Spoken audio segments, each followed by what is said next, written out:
But to start the show up, we bring in our good friend Marcus Michles. And Marcus, good Saturday morning to you. How you doing? Hey, good morning, Paul. How are you? We're doing fantastic. Now, Marcus, are you still on injury reserved? Or I have taken off today the cast/walking boot, and I've made the move to a fiberglass brace. So I'm making progress. Thanks for asking. Well, you know the feeling then when an NFL star player gets hurt and can't play. I'll tell you, I'm like a caged animal. You know, Paul, I'm an old man, but I'm still pretty active, and I try to get to the gym every day, go for a run every night, and this thing is really aggravating me. Well, let's talk some NFL free agency because, wow, what a bang that it started with, and I'd like to get your thoughts and your opinion.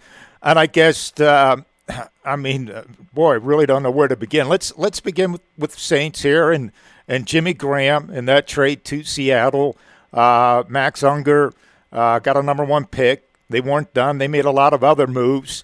The Saints did. Looks like they're retooling there. They want to go to a running game. But what was your initial reaction, knee-jerk reaction, when Jimmy Graham was traded? My knee-jerk reaction was it was Sean Payton taking back some control of his football team. And I don't know that a lot's been written about this, but I really got the perception, just got the feeling that Jimmy Graham was not Sean Payton's kind of guy. You know, he's a little selfish on taking penalties for celebrating, kind of dismissive about some of his teammates' concerns, a little bit selfish in the way that he was playing when he was getting a lot of pressure and shutdown coverage. I just kind of got the impression towards the end of last year that was not Sean Payton's kind of football player. And I although I would never have predicted a trade like that, my initial reaction when I heard the trade was it was Sean Payton saying, we're going to play football my way, we're going to recommit to the team as a whole, and if you're a selfish guy, you don't belong here. Well, do you approve the trade? Do you think it is a good one here for the Saints? Short term might not be, long term possibly could be. Well, you know, if you're evaluating the chemistry in your locker room and you're evaluating the commitment that your teams bring in, week out, it's an intangible that's hard to grade when you just look at talent and stats and numbers.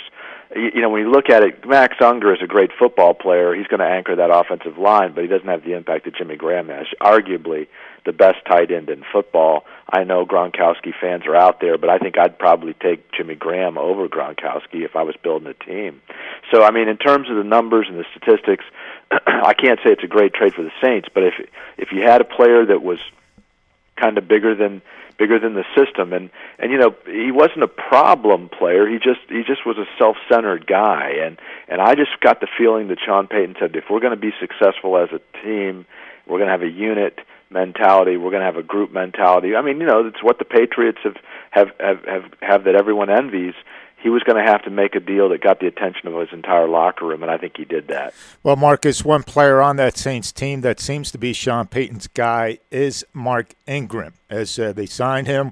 I know a couple of weeks ago, Sean Payton was in Dallas at a Mavericks-New Orleans Pelicans game, was interviewed, and said, no, we're gonna sign. Our priority is to sign Mark Ingram. A couple of days later, it happened.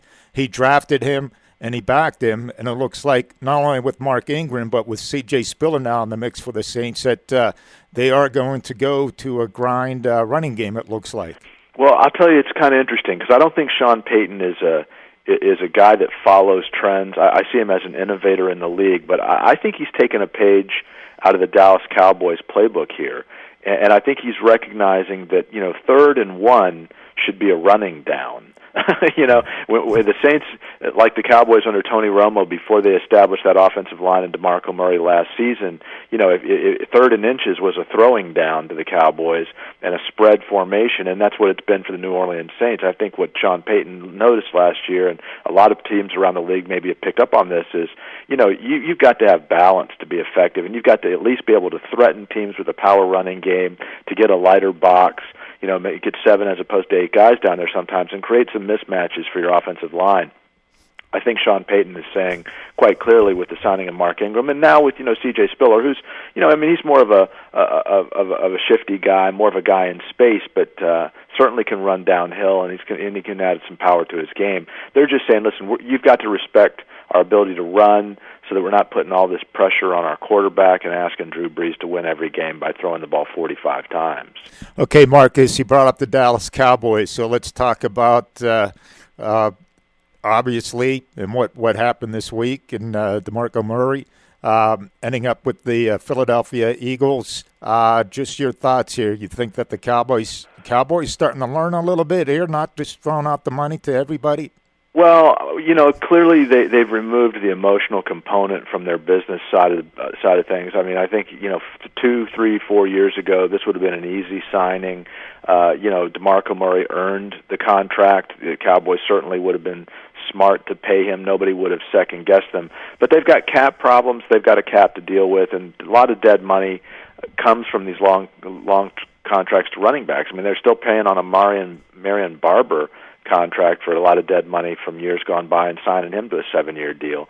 The Cowboys are getting a little shrewder, a little less emotion, and the business of football is certain teams have money to spend at certain times. I mean, congratulations to DeMarco Murray. He earned the payday. He did everything he was asked to do, and he deserves the payday. And there's always going to be one or two teams that can pony up the money. I personally think that Philadelphia is overpaying for DeMarco Murray, but they're clearly overpaying with $60 million in running backs. I mean, with Ryan Matthews, and Sproles there, I mean, it's like, good grief, you can't build a team that way. One of those guys, and it's probably not going to be DeMarco Murray, but one of those guys is not going to be there on opening day. Simply can't do the math and come out to make sense there. All right, LeSean McCoy to the Buffalo Bills. Yeah, and you, like me, Paul, we've been watching this game a long time, and the downhill slide is really quick for running backs. I mean, you mentioned the guy that's going to speak this week, Sean Alexander, a great guy, great superstar in the NFL, but went from an NFL MVP to being on the street in 2 seasons. I mean, the slide is fast, and I look at LeSean McCoy, and he was essentially ineffective last season. And it wasn't because he didn't play for a great football team. It wasn't because there was a great innovator at head coach. I mean, he had all the opportunities to excel, and he just didn't. And I don't know whether it's that half step. I don't know whether or not you make a second read. You're not sticking that foot in the ground and cutting up field. I mean, it's something. But LeSean McCoy was not effective last season. And so when you're the Bills and you're buying into a great running back, and LeSean McCoy's a great running back, you got to have a little bit of nervousness talking to you in the background saying, is this guy really the same guy, or is he a different guy on his way down the hill? Speaking of slides, Marcus, let's bring up Trent Richardson, obviously released by the Colts. Didn't work out there. He was quoted as saying, we saw some quotes, just wasn't a fit. We're pulling for the kid, obviously. He's from Pensacola. We want him to do great here. I think somebody out there will give him a second chance, but obviously it's not going to be the type of contract that he had before, probably be minimum, and he'll probably go into a team with OTAs and all that and being a backup running back, but somebody out there will give him a second chance, and it'll be up to Trent to go on out there and really put it all together, because in his rookie season he had 1,000 yards, close to 1,000 yards with the Cleveland Browns, and this will be it for Trent. For this upcoming year, it will make him to see if he can have a longevity in the NFL, or it will be a short NFL career for him. Well, he's filed a grievance against the Colts, and there's a lot of money at stake. It's a $3 million problem. Trent is a great guy, and he's a great football player, but he didn't make weight something like 14 times, and he claims that the deal was he was supposed to weigh 227 and he weighed 230. I don't really believe that that's the root of the problem. There were some problems with commitment, some problems with attitude. The Colts weren't going to address him a couple of times. It just got really, really a really bad situation. And it was remarkable that the Browns traded him at all. That was a sign that there was something seriously wrong going on there. It wasn't just production on the field. It had to be commitment off the field. And there were problems. I mean, I hope he finds a way to be successful, and I hope he finds the right fit. And you're absolutely right. A team's going to take a chance on him and bring him to camp. but he's going to be one of those guys that's going to have kind of a real catharsis. He's going to have to realize something about his approach to the game is not consistent with being successful within an NFL organization. You just can't bring that much talent to the table and not work out dramatically in two completely distinct organizations. At that point, you kind of got to look in the mirror and you got to say, it must be me, and you figure out what it is and fix it. Well, Marcus, if LeGarrette Blount can walk off the football field during a game in Pittsburgh with Mike Tomlin as the head coach and be released and then get signed by the New England Patriots and play a key role for the Patriots and being a Super Bowl, and being a Super Bowl champ, anything can happen in the National Football League. Well, and that's the thing. I mean, when you boil it down, you got to say, listen, it's a business. These teams want to win. They're a business in the business to win. And if a player can help them win, well, all this nice talk from Roger Goodell and all this nice behavioral stuff. I mean, it's fun to talk about, but Percy Harvin's going to find a football team, right? Mike Wallace is going to find a football team, and they're going to get paid millions of dollars, and they're going to do that basically sticking their their thumb at their coach and their organization and shutting it down. And LeGarrette Blount's a guy that just disrespects his team, disrespects his teammates. And the next week he's in uniform and he's winning a Super Bowl. So it's a business, and anybody, fans have the hardest time realizing that, but they're out there to make money, and making money means winning football games, and winning football games means putting the best players in your jersey. And if those guys are bad human beings or disrespectful to their mom, it doesn't matter. At the end of the day, they're a good football player. They're going to help teams win. They're going to make money. They're going to have a contract. All right, Marcus, what did you think of the quarterback trade with Nick Foles leaving Philadelphia, going to the Rams, and Sam Bradford ending up with the Eagles? Wow. In hindsight, you got to say, is Chip Kelly really a genius? And did he make that deal so he could get DeMarco Murray? Because Sam Bradford made DeMarco Murray come their former college roommates, great friends, and you got to wonder.